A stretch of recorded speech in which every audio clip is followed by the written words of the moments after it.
Hola queridos hermanos, ¿cómo están ustedes? Muy buenas tardes. Como siempre, encantada de estar aquí en este su programa, Mi Familia y Yo. Y este programa lo quiero dedicar un tanto cuanto a los padres, a las madres de hijos adolescentes. Realmente es todo un reto la adolescencia el día de hoy. Porque aunque la adolescencia siempre ha sido la adolescencia, es decir, siempre ha causado problemas, siempre ha habido un cierto enfrentamiento entre padres e hijos, porque es un despertar. Es un despertar de lo que en psicología nosotros conocemos por el yo. El yo que todos sabemos hoy quién soy, se pregunta por primera vez el adolescente ya en un cuestionamiento humano, ¿quién soy yo? Él de pequeño era el hijo de papá, el hijo de mamá, el hermanito de alguien, el que pasaba lista cuando iba a la escuela, pero nunca se había cuestionado qué me gusta, qué quiero, qué no quiero, a dónde voy, qué voy a hacer, qué pasará con mi vida, qué tengo adentro, qué voy a decidir, qué no voy a decidir, hacia qué lado me voy a cargar, le voy a dar gusto a mis padres, voy a hacer lo que yo pienso. O sea, es una época auténtica de crisis y de crisis muy fuertes. El adolescente realmente por primera vez en su vida se hace planteamientos que nunca antes se había hecho. Y entonces este es el grave problema que muchas veces nosotros tenemos. Y este problema hay que aprender a solucionarlo. Realmente lidiar con adolescentes es difícil. Es muy difícil, además, yo creo que cuando menos para mí eso fue lo más difícil, el hecho de que los valores que yo tenía, las creencias que yo tenía, en todo aquello que yo realmente había puesto todo mi empeño. Obviamente deseaba que mis hijos también lo tuvieran, deseaba que mis hijos también lo vivieran, que creyeran en lo mismo que yo creo, que practicaran la misma fe que yo practico, que cuando menos se conservaran en el camino del bien. Y realmente era todo un reto, retos que no todos como padre yo me califico y no todos los pasé. Pero por otro lado, también entiendo y comprendo que cada quien tiene la libertad de decidir bien o mal. Cada uno de nosotros lo hace igualmente que sus hijos adolescentes lo van a hacer. Y eso es lo que más marca su vida. Lo que ellos van a decidir, bien o mal, nos guste o no nos guste. Ellos son seres independientes a papá y a mamá. Son seres que nacieron a esta tierra para una misión en específico, que no es la nuestra, es la de ellos, y que ellos en esa misión tendrán que aprender a cumplir con su propio yo, con sus propias creencias, con su propia forma de ver la vida. Claro que podemos aprovechar las épocas de la niñez para tratar de inculcar el mayor número de valores. El problema es a veces cuando no me doy cuenta de lo importante que es esto y textual me cae la adolescencia. De repente me veo envuelto en la adolescencia. Yo a mi hijo lo llevé siempre todos los domingos a la misa, lo llevé al catecismo, lo llevé, pero ahora que crece en la adolescencia lo veo que toma sus propios valores, lo veo que toma sus propias decisiones. Evidentemente, habrá cosas que me gusten y habrá cosas que no me gusten. Habrá cosas que puedo aceptar y habrá cosas que yo no puedo aceptar. Y esto auténticamente no es fácil. No es fácil ver a nuestros hijos tomar decisiones a veces contrarias a las que nosotros pensamos. Pero nuestros hijos tienen que aprender a ejercer la libertad. Y muchas veces la van a ejercer con dolor, con caídas, ahora sí, estando realmente en el lodo. A veces es la única manera que algunos de ellos van a entender. Pero yo creo que unido a una oración permanente por nuestros hijos, porque Dios nos dé sabiduría a nosotros como padres, y un encauzamiento sabiéndolo hacer, con herramientas claras para nuestros adolescentes. Lo primero que me gustaría decirle a los padres es: elijan sus batallas. Por favor, si se van a pelear con sus hijos, elijan la guerra. No le entren a toda la guerra. Elijan por qué me voy a pelear. Si usted se va a pelear porque el cuarto está tirado y en la noche se va a pelear porque no vayas a la fiesta, perdóneme, no se pelee por el cuarto tirado, que no es tan grave como la decisión de ir o no ir a una fiesta que a lo mejor a usted no le gusta, que a lo mejor a usted no le parece. Entonces, es en ese momento en que usted tiene que decidir. ¿Por qué? Porque mi recomendación es que si usted se pelea todo el día con el adolescente, la respuesta que va a tener de él es nefasta. Él se va a cerrar, no va a oír ni lo bueno ni lo malo, no le va a dar ningún valor a lo que usted está diciendo. Y esto entonces lo va a echar a él mismo en su contra. Los vínculos que pudo haber creado con él se van a desbaratar, no van a existir. Y es por eso que es bueno afianzar los vínculos con nuestros hijos. Afianzarlos en todo lo que podamos. Ahora bien, hay cosas que no nos gustan o no nos parecen. Yo estoy de acuerdo, pero hay muchas cosas que no nos gustan y no nos parecen y que no son moralmente malas. Y hay muchas que no nos gustan y no nos parecen que son moralmente malas. Ahora bien, hay que elegir. Hay que elegir. Yo no me puedo ir contra todo lo que no me gusta. Si yo digo que esto no es real, que a mí no me gusta la música moderna, discúlpenme, pero es mi problema. Siempre ha habido música moderna, es lógico, y siempre le ha chocado a los adultos. A mí me da mucha risa, como, por ejemplo, personas como de 50 y tantos años, 60, no, es que la música actual, la letra de cuando se era joven a la letra actual no ha variado gran cosa. La letra en sí misma no está bien, estoy de acuerdo, pero siempre ha existido. No podemos decir que ha variado y cada vez está peor y la juventud está terrible y todos se van a ir al infierno. Claro que no. O sea, sí tenemos que aprender a ver si es verdad que hay muchas canciones que son irreverentes, muchas canciones que son moralmente tachadas, muchas canciones, pero hay muchas canciones que a lo mejor no dicen nada y son divertidas. Si a usted no le gustan, no tiene usted la obligación de que le gusten todas las canciones modernas, pero tampoco tienen la obligación sus hijos de que le gusten todas las canciones que a usted le gustan.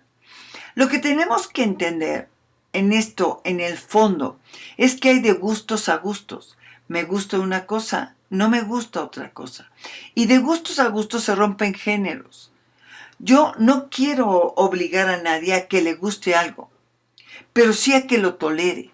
Tenemos que aprender a ser más tolerantes con nuestros adolescentes si realmente queremos influir en ellos, si realmente queremos que tomen buenas decisiones a la larga.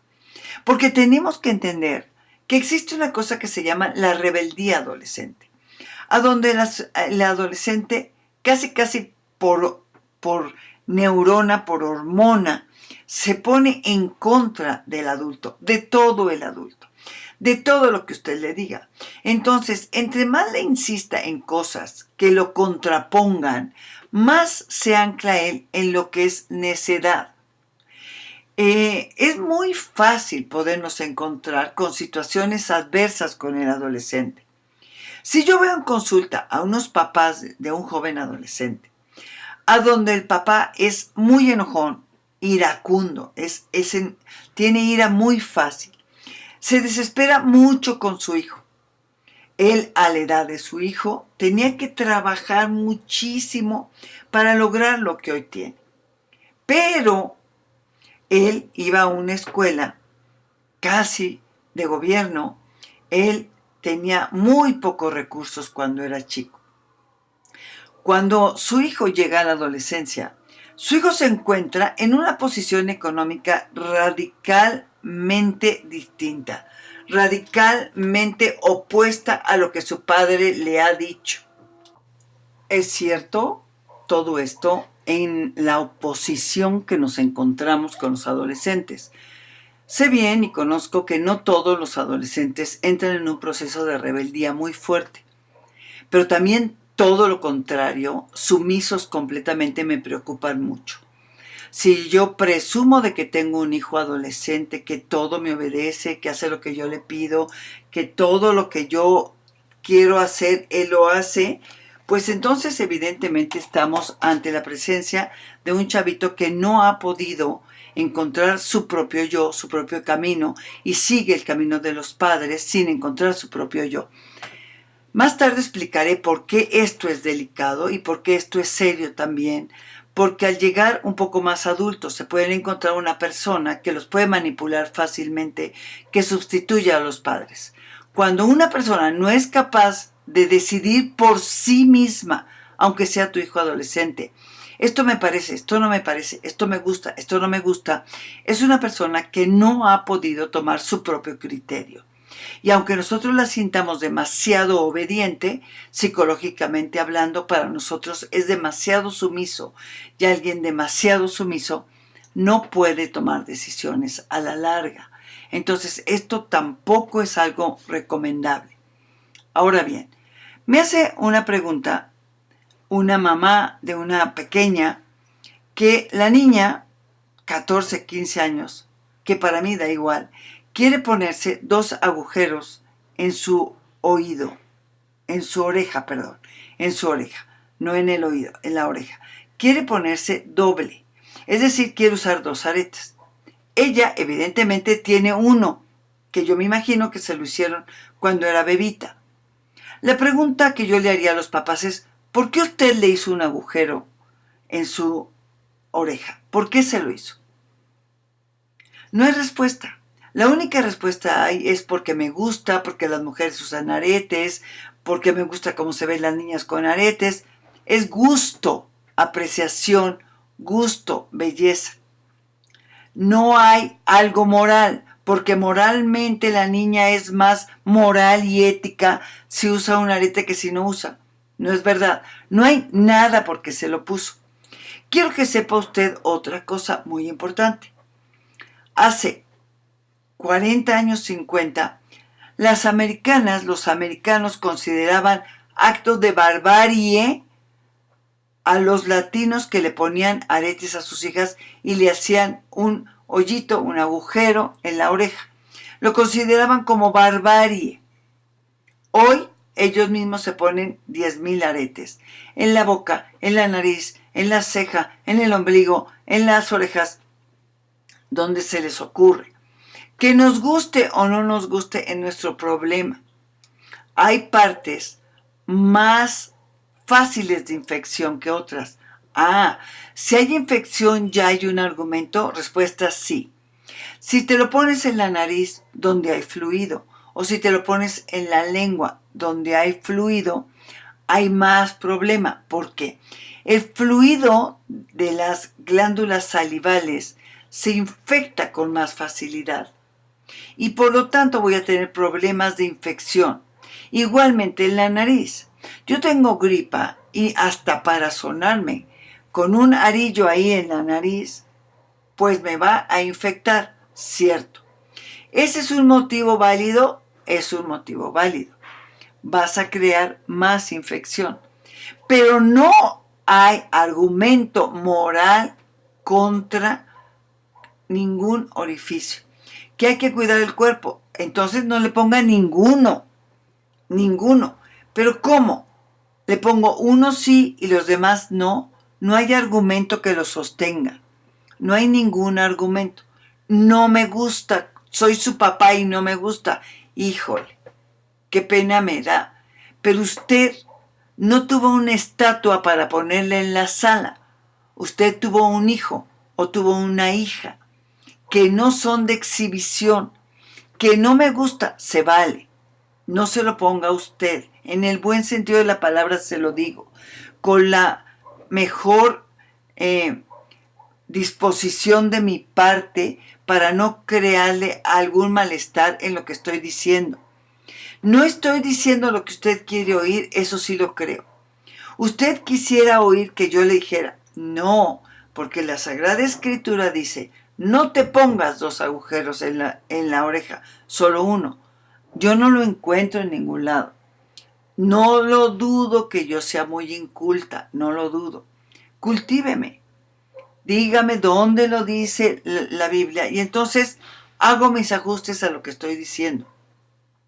Creo, espero en Dios tener la madurez suficiente para reconocerlo. Pero le pongo un agujero, pero no 2. ¿Cómo por qué? O sea, entiéndame. No hay un argumento. No hay un argumento. Es como la persona que dice, solo voy a tener un hijo porque no quiero traer otro porque se sufre mucho. Oye, ¿por qué escogió un hijo para sufrir y no 2?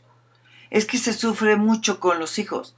Pues sí, pero ahora explíquele por qué no va a tener hermanos. Y a él sí lo escogió, o a ella sí le escogió para que viniera a sufrir, pero no a otro.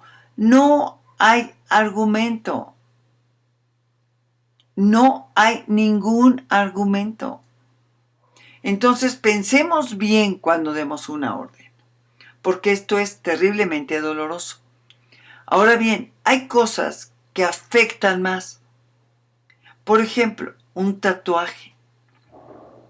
Los tatuajes solo se usaban en la cárcel.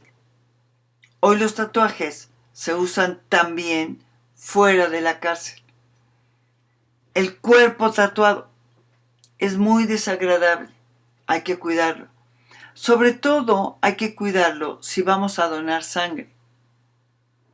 Ahora me estoy enterando que con los nuevos cambios en la ciencia, alguien después de un periodo de tiempo que se tatuó también puede donar sangre. Yo el argumento que daba con anterioridad a los papás para el tatuaje es, no vas a poder donar sangre. Después me enteré también que hay una operación que se hace para las personas que padecen de alguna afección que tenga que ver con el cerebro, ¿no? Por ejemplo, el Parkinson. En las operaciones de Parkinson, todavía hasta hace unos 3, 4 años, se pedía que no tuviera tatuaje, que si la persona tenía tatuaje, no le podían hacer la cirugía de Parkinson. Yo quiero pensar que esto va a llegar a superarse en cualquier momento. La ciencia avanza mucho más a prisa. Eso ya no va a ser un argumento. Usted puede decir con toda claridad que al cuerpo se le debe de respetar.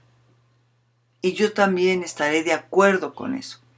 Que el cuerpo es el templo del Espíritu Santo.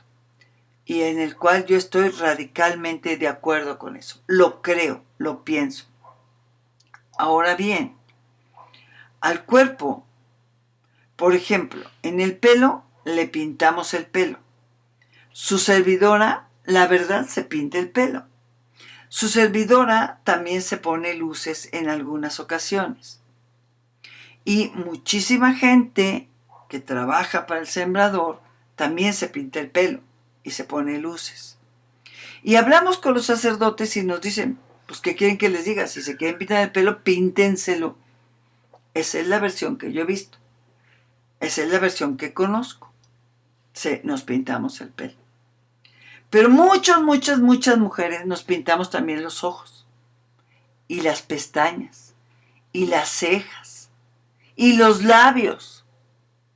Lo pintamos. Y usted dirá, bueno, eso sí se vale. Pero el tatuaje que es permanente no.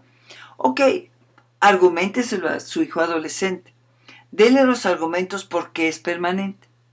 Pero ahora le voy a decir. Hay tatuaje de cejas.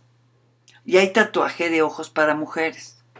El tatuaje de cejas deja una ceja preciosa que ya se tiene que maquillar poquititito. Usted va a alegar si es bueno o malo. No solo eso. También hoy existe unas inyecciones de Botox que son caras, sí, que se ponen en la frente y en algunas partes de la nariz y de la boca, ¿sí? Para relajar el músculo. También son pecado. Úchale. Varios en el Sembrador pueden haber usado alguna vez el Botox. Y personas, ¿verdad?, que no hacen daño alguno al usar el Botox. Tampoco es permanente. Tristemente solo dura como 4 a 6 meses. Digo tristemente porque para ponerse el Botox otra vez hay que ahorrar una lana y luego ponérselo. Todo esto lo voy a ver como malo cuando realmente facilita muchas cosas. El Botox en la cara, si usted no lo sabe, ayuda muchísimo para el dolor de cabeza. Muchísimo. Lo voy a prohibir. O sea, es algo que se usa para la belleza. Ahora, hay quien ve bonito el tatuaje. Yo no lo veo bonito. La primera vez que me llegó uno de mis hijos tatuado, y yo me enteré, porque me tardé en enterarme, me dio el soponcio. Yo estaba frenética. Al paso de los años, comprendí que mis pleitos con él por esto no los volvería a tener en mi vida, porque mejor me iría a argumentos éticos y morales mucho más serios y mucho más fuertes que el discutir por un tatuaje. Conozco chavos que se han tatuado y de adultos, de papás, van y se quitan el tatuaje y ahí sí, si les dolió el tatuaje, triple les duele quitarse el tatuaje. Pero hasta llevan a sus hijos para que vean cómo les duele, para ver si esto convence a sus hijos de no tatuarse.